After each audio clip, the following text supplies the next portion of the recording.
Le visage et le nom de Gisèle Pelicot sont partout depuis l'ouverture en septembre du procès de son ex-mari et de 50 co-accusés dont le verdict est attendu cette semaine. Surnommé le procès des viols de Mazan, il a aussi été celui de la soumission chimique.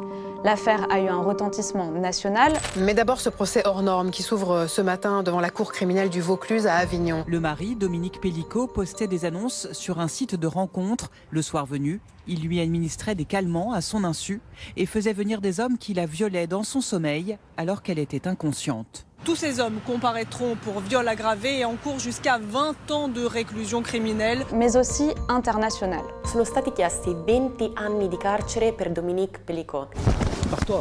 Lashing out at a journalist, he's one of 51 men on trial for allegedly raping Gisèle Pelicot. Und sie hat selber gesagt, das hat bei ihr eingeschlagen wie eine Bombe in Mark und Bein. Estos son los violadores de Gisèle Pelicot. Sauf que la couverture médiatique exceptionnelle n'est pas la seule chose qui rend ce procès historique. On vous explique pourquoi cette affaire marque un tournant. D'abord, la décision de Gisèle Pelicot de refuser le huis clos a joué un rôle essentiel.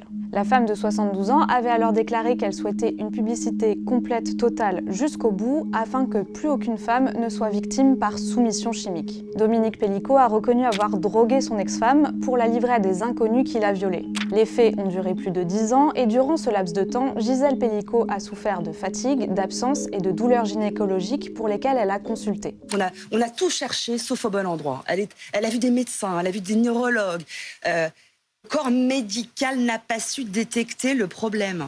Plusieurs hôpitaux ont assuré avoir reçu une vague de demandes de la part de professionnels de santé pour mieux connaître les symptômes. Et mi-octobre, une plateforme a été lancée par les pouvoirs publics pour informer et orienter les victimes. Si peu de politiques se sont exprimés sur le procès, une mission parlementaire sur la soumission chimique a été néanmoins lancée. Elle est dirigée par Sandrine Josso, une députée qui a elle-même été victime de soumission chimique, et Caroline Darian, la fille de Gisèle Pelicot, y participe. Les conclusions doivent être rendues au printemps.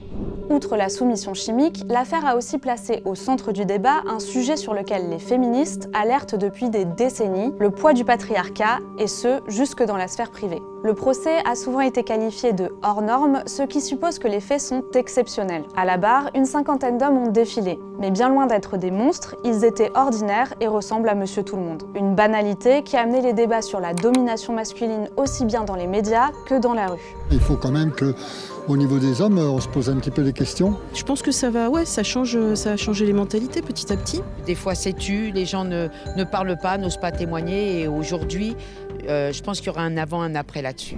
Côté justice, certains plaident pour que ce procès soit aussi l'occasion pour faire changer la loi. En effet, le procès Mazan est souvent comparé à un autre, vieux de plus de 40 ans. C'était en 1978, lorsque Gisèle Halimi avait défendu 2 jeunes femmes violées. Elle avait ainsi contribué à faire reconnaître le viol comme un crime. Avec l'affaire Pelicot, des magistrats suggèrent par exemple de revoir la définition du viol en y introduisant la notion de consentement.